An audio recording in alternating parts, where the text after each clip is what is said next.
Alright guys, this is the 3 horsepower bike. The Phatmoto engine I had a crack in the head. I don't know how, but it did. So I ended up just ordering a new one. You know, they're not that expensive. So, but yeah, the mounting plate's actually from a 4-stroke kit. I ended up just welding that right to the frame after I got the engine all lined up. The paint is actually Raptor tint, and then the tint is a blue from like a 2021 Jeep Wrangler. The front rim is sealed bearings.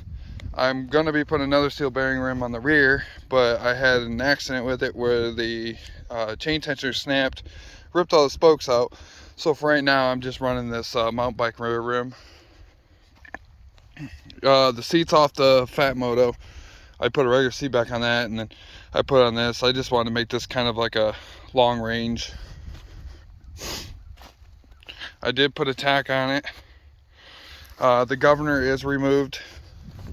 I do have to figure out an air breather. I did have one of them little, the 2-stroke carbs on it with the elbow piece so it could go around the frame, but could not get it to seal. It kept having vacuum leaks and everything else, so I ended up putting the original carb back on. I've just got to figure out a little cover for a filter for that.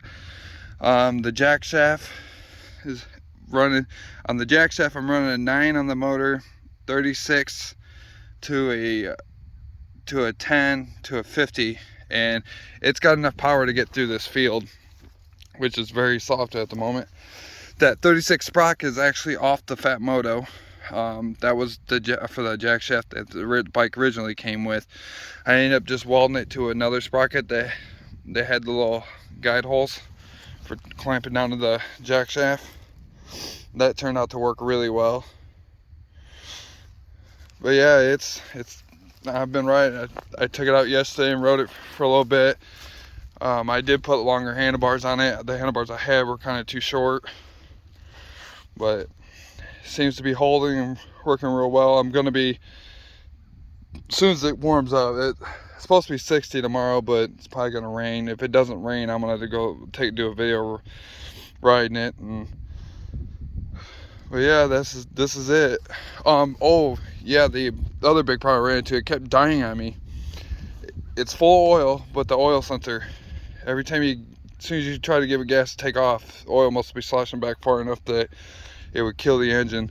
So I just disconnected it for right now. I'm gonna end up pulling that out and getting rid of it. But yeah, this is the bike that I started building. Seems like it took too dang long for what it is, but all right, thanks for watching.